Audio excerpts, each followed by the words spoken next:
Ambassador Juno never expected letting a human upgrade his ship would lead to the most exhilarating ride of his life, with the very fate of Earth and the Klingon Empire hanging in the balance.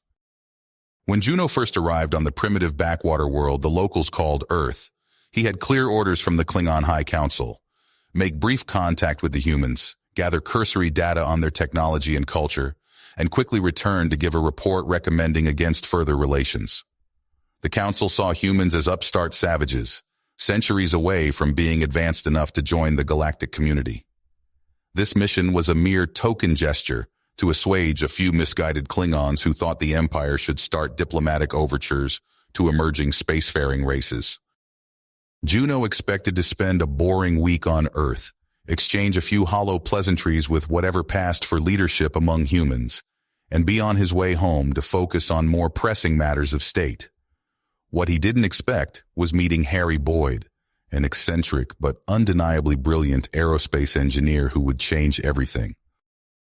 Upon seeing Juno's ship, Harry immediately noticed the outdated and inefficient propulsion systems.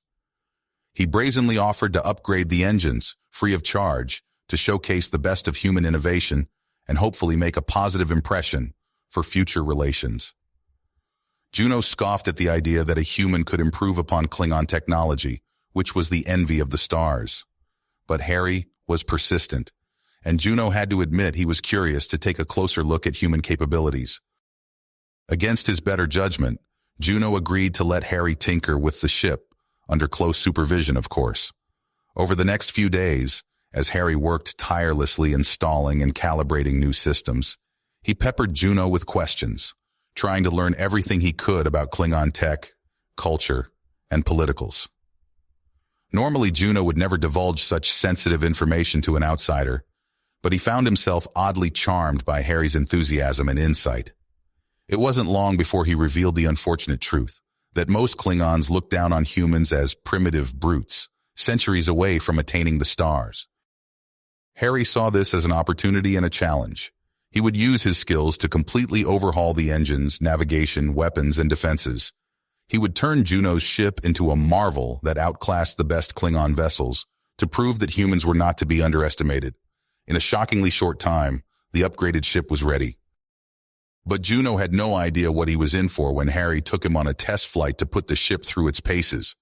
With the flip of a switch, the ship shot forward like a railgun, pinning Juno to his seat.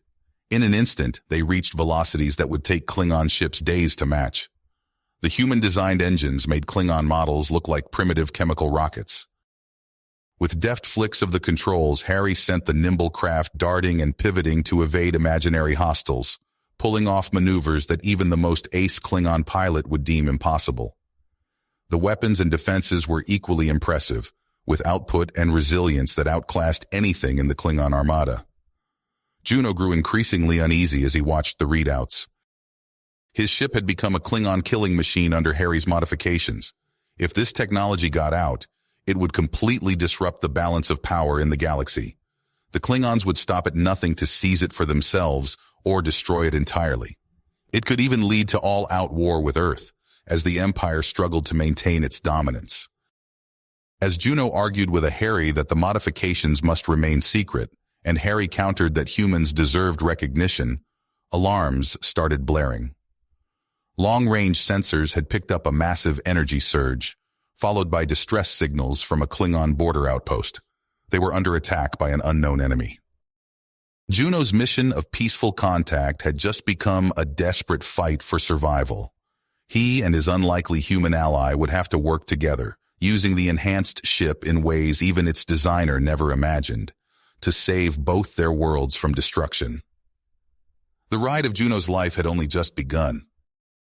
Their heated debate was abruptly cut short by the shrill chime of an incoming distress call. Harry hastily patched it through, and a haggard Klingon voice crackled over the comm, frantically reporting an attack on a nearby outpost by unknown alien forces.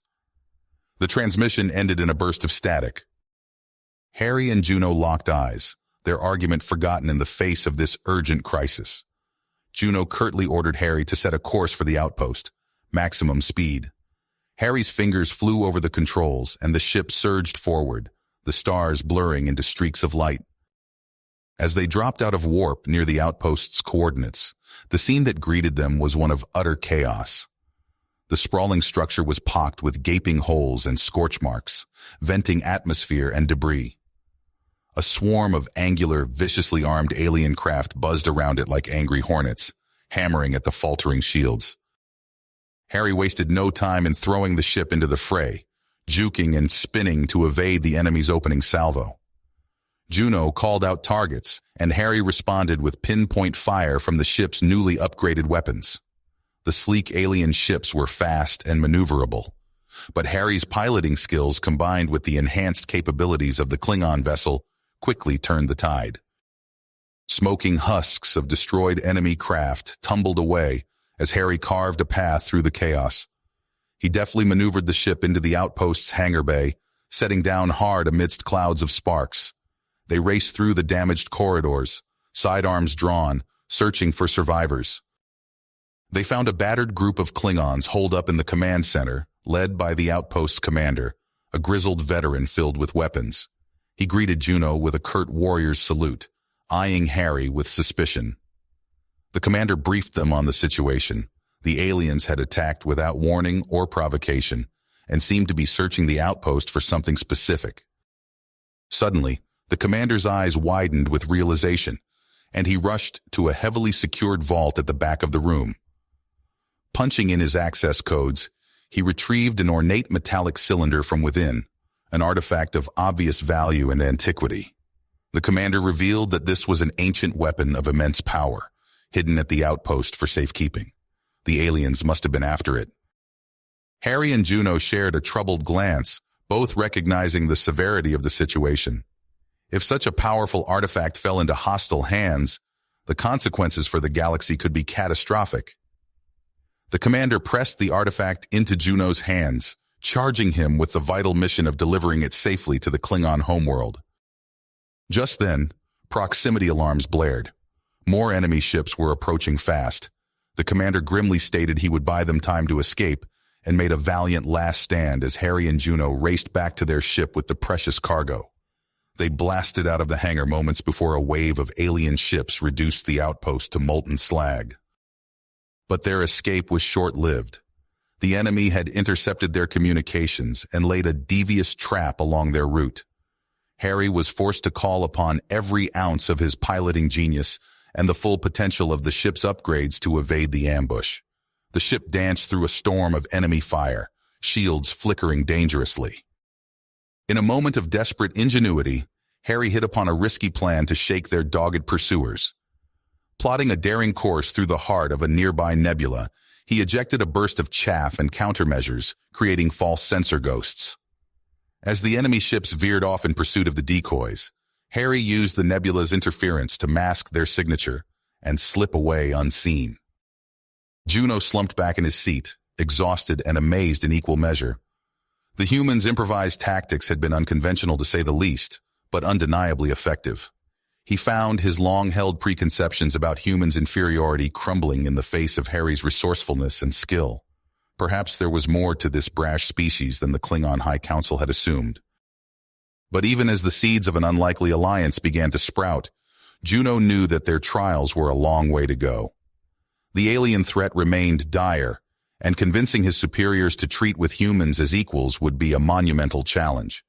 And if the Council learned the true extent of the advancements Harry had made to Klingon technology, their reaction could be explosive.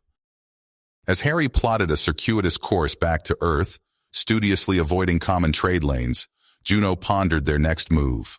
Securing the artifact was paramount, but so was warning both their governments about the looming danger without igniting a diplomatic firestorm. It would take every ounce of cunning and persuasion they could muster. The journey ahead promised to be arduous, a minefield of tense negotiations and urgent strategy sessions broken by bursts of frantic space combat. But looking over at the determined set of Harry's jaw as he guided them through the stars, Juno felt a flicker of hope. If a human and a Klingon could find common cause, then perhaps their two peoples could as well, forging an alliance that would echo through the ages. It was a distant dream, but one they now fought for together, hurtling across the galaxy in a ship that was a mix of both their worlds, carrying a cargo that could spell salvation or doom for all. The artifact hummed softly in its shielded case, an enigmatic presence that had abruptly brought their disparate fates into sharp convergence. Earth grew larger on the screen, a blue marble that now represented not just Harry's home, but the tipping point upon which the future of galactic peace balanced. Everything would hinge on the critical talks to come, and the ability of two unlikely allies to shift the course of history. The ship sliced through the atmosphere, the first leg of their grand mission complete. The rest, still an unwritten odyssey stretching out before them. A human and a Klingon, side by side at the helm, ready to face whatever challenges the cosmos could throw at them. Together. The ship touched down on the tarmac with a gentle thud. Harry and Juno exchanged a tense glance before disembarking. A contingent of stern-faced military personnel awaited them, flanked by black SUVs with tinted windows. "Welcome back to Earth, gentlemen," a gruff general greeted them. "I trust you have something important for us." Harry nodded, clutching the artifact's case tightly. "More than you know, sir. We need to speak with your superiors immediately." The ride to the Pentagon was silent and swift. Upon arrival, they were whisked through layers of security to a windowless conference room deep within the complex. Top brass from every branch filled the seats, their faces grave. For hours, Harry and Juno recounted their harrowing tale, the alien attack, the outpost's destruction, their narrow escape. With each detail, the room grew more tense. "And this artifact," a wizened admiral inquired, "what exactly is it?" Before they could answer, a team of scientists burst in, faces pale. "Sir, we've completed our initial analysis. It's unlike anything we've ever seen." The lead researcher, a bespectacled woman, pulled up a holographic display. "It's a virus, a computer virus of unimaginable sophistication. If activated, it could shut down or seize control of entire planetary networks, defense systems, power grids, communications, everything." A hush fell over the room. The implications were staggering. Juno stood, his voice firm. "Which is precisely why it must be turned over to the Klingon Empire for safekeeping. We have the means to contain it securely." The general who'd greeted them earlier scoffed. "Like hell. You think we're just going to hand over a weapon of this magnitude?" "You misunderstand," Juno growled. "This is not a request. Failure to comply will be viewed as an act of war by my government." The room erupted into chaos. Shouting matches broke out between military leaders and civilian advisors. Harry watched helplessly as the situation spiraled out of control. In the midst of the pandemonium, he slipped away unnoticed. Racing back to the ship, Harry's mind raced. There had to be a way to salvage this, to prevent an interstellar incident. He found what he was looking for, the communication array he'd upgraded. With a few deft keystrokes, he bypassed the security protocols and opened a direct channel to the Klingon High Council. "I hope this works," Harry muttered, transmitting a detailed report on the artifact and the volatile situation unfolding. Minutes later, alarms blared throughout the base. Juno's communicator chirped urgently. "This is Ambassador Juno," he answered, confusion evident in his voice. "Ambassador," a stern voice replied, "this is the High Council. You are hereby ordered to stand down and cooperate fully with the humans. We must secure the artifact and neutralize this new threat. Understood?" Juno's eyes widened in shock. Yes, of course, it will be done." As he lowered the communicator, his gaze met Harry's across the room. Understanding passed between them. The real work was about to begin. Days blurred together as human and Klingon scientists worked feverishly to unravel the artifact's secrets. Harry and Juno barely slept, poring over data and running endless simulations. On the fifth day, as Harry rubbed his bleary eyes, a technician burst into the lab. "Sir, we're detecting anomalies in our defense network. Something's interfering with our systems." Before anyone could react, klaxons began to wail. Screens throughout the facility flashed red as system after system went dark. "My God," Harry breathed, the horrifying realization dawning. They've activated it somehow. The virus is spreading. Juno grabbed his arm, eyes wild. Harry, if they upload this to the galactic network... Harry nodded grimly. Then it's not just Earth at stake. The entire galaxy will fall. They shared a determined look. The clock was ticking. Earth's defenses were crumbling. And somewhere out there, their mysterious alien foes were closing in for the kill. Harry's fingers flew across the control panel, frantically trying to re-establish a connection with Earth's defense network. Screens flickered with static and error messages as system after system went dark. Damn it! He banged his hand on the console. We're losing everything. Juno paced behind him, his face a mask of controlled fury. How long do we have? Hours. Maybe less, Harry said, running a hand through his disheveled hair. Once they breach the orbital defenses, it's over. They shared a grim look, both knowing what was at stake. Without another word, they sprinted to the war room where Earth and Klingon personnel were already gathered. Listen up, Harry's voice cut through the chaos. We need every scientist, every engineer working on this virus, now! The room erupted into a flurry of activity. Humans and Klingons, former adversaries, now worked side by side with desperate urgency. Holographic displays flickered to life, filled with cascading lines of alien code. Hours passed in a blur of caffeine and frantic analysis. Finally, a young Klingon scientist let out a triumphant yell. Ambassador, we found something. Juno rushed over, his eyes widening as he scanned the data. These coordinates, they're familiar. Harry joined him, studying the strange symbols. What is it?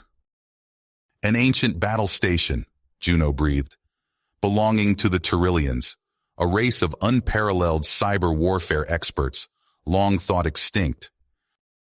Harry's mind raced. If they created this virus, then they may have created a way to stop it, Juno finished. Without hesitation, they sprinted for the hangar bay. The upgraded Klingon ship, the very vessel that had started this wild journey, stood ready. As they blasted out of Earth's atmosphere, Harry's hands danced across the controls, pushing the ship to its limits.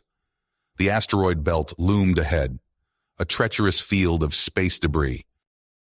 There! Juno pointed at a massive, oddly shaped structure floating among the asteroids. As they approached, automated defense drones swarmed towards them. Harry's enhanced sensors picked them up just in time. Hang on, he yelled, throwing the ship into a series of wild maneuvers. Energy blasts lit up the void around them as Harry wove through the asteroid field, using the rocks for cover. With a final burst of speed, they broke through the swarm and found an access point. The ship's hull groaned as Harry squeezed it through the narrow opening. Inside, they found themselves in a vast, dark chamber. Their flashlights barely penetrated the gloom. This way, Juno said, his voice hushed with awe. He led them through winding corridors, relying on his knowledge of ancient civilizations to navigate the alien architecture. Deep within the station, they found what they were looking for, a massive control center, dormant but intact. At its heart stood a towering structure that could only be the virus's mainframe. Harry approached the alien console, his fingers hovering over the unfamiliar controls. I don't even know where to start. Suddenly, alarms blared. On a cracked view screen, they saw a fleet of sleek ships decloaking around the station. Work fast, Juno growled, racing back to their ship. I'll buy you time. Harry watched as the Klingon vessel darted between the attacking ships, drawing their fire. His hands flew over the alien controls, desperately trying to make sense of the system. Minutes felt like hours as Harry struggled with the interface. Finally, something clicked. A holographic display sprang to life, showing the virus's core code. With trembling fingers, Harry input the kill command. For a heart-stopping moment, nothing happened. Then, a wave of energy pulsed out from the station. The attacking ships suddenly went dark, drifting aimlessly. On the monitors, Harry watched as system after system on Earth came back online. Juno's voice crackled over the comm. Whatever you did, it worked. They're retreating. As the immediate danger passed, Harry and Juno regrouped in the control center. They looked around at the ancient, powerful technology surrounding them. "You know," Harry said slowly, "this would make one hell of a base of operations." Juno nodded, a rare smile crossing his face. "I was thinking the same thing."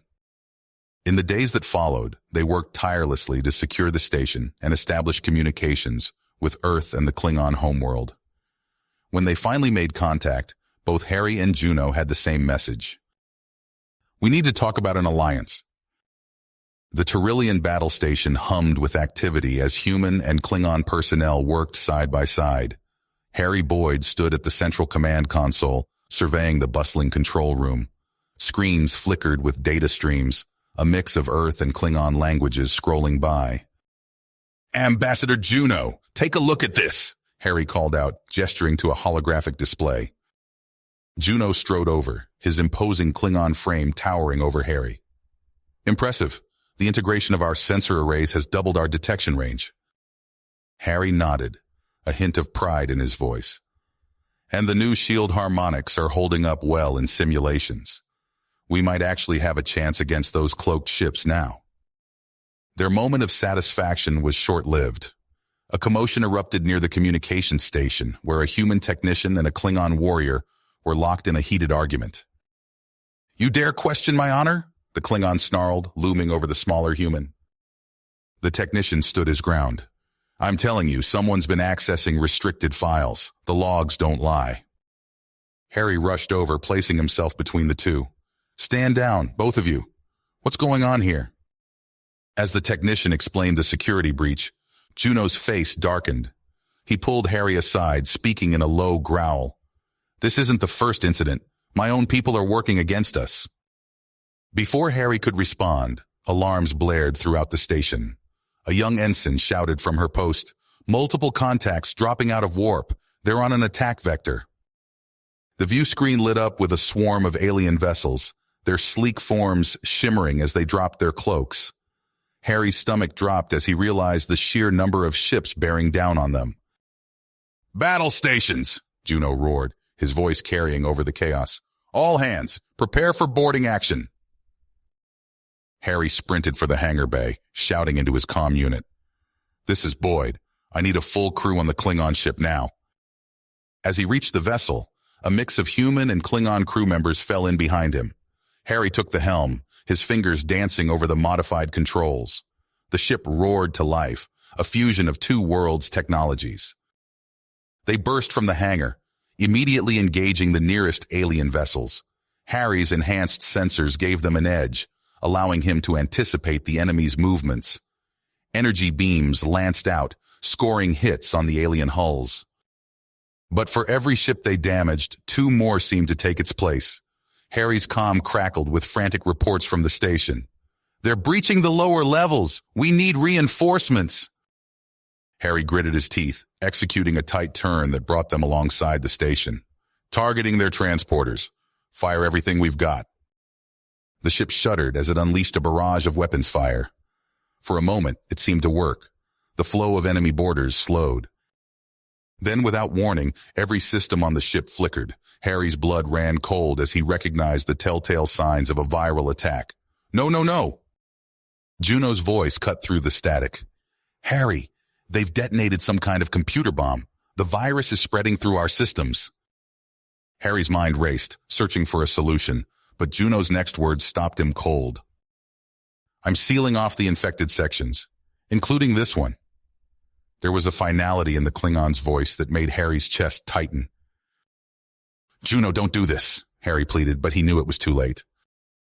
"The Alliance must survive, my friend," Juno said, his voice growing faint. "It's up to you now. Don't let this be for nothing." The communication cut off.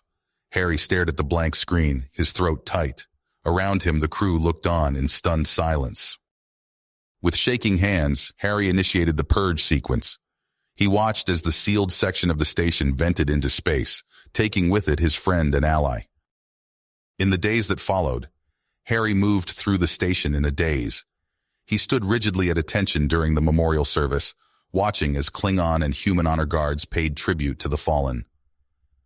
The alliance that he and Juno had worked so hard to forge now hung by a thread. Finally, Harry found himself on the bridge of the Klingon ship, now under his sole command. He looked out at the assembled crew, a mix of humans and Klingons, all bearing the scars of their recent battles. "We've lost good people," Harry began, his voice rough with emotion. "But we can't let their sacrifices be in vain. Our enemy thinks they've broken us. It's time we show them how wrong they are." He brought up a star chart, zooming in on a distant system. "This is it, the home world of the bastards who've been trying to wipe us out. I won't lie to you, this mission is damn near suicide, but it's our only shot at ending this war." Harry paused, looking each crew member in the eye. "I'm asking you to follow me into hell, for Earth, for the Klingon Empire, and for every soul we've lost along the way. Who's with me?" A Klingon warrior was the first to respond, smacking his palm against his chest. "For the Empire, and for honor." One by one, the rest of the crew joined in, human and Klingon voices rising together in a battle cry that shook the ship. Harry nodded, a fierce glint in his eye. He turned to the helm, setting a course for the enemy homeworld. As the stars streaked by outside, he whispered, "This one's for you, Juno." You have reached the end of the story. If you enjoyed this story and want to support us, please leave a like and subscribe to our channel, and for every comment that says 88, I will heart every single one of them. Thank you for your time.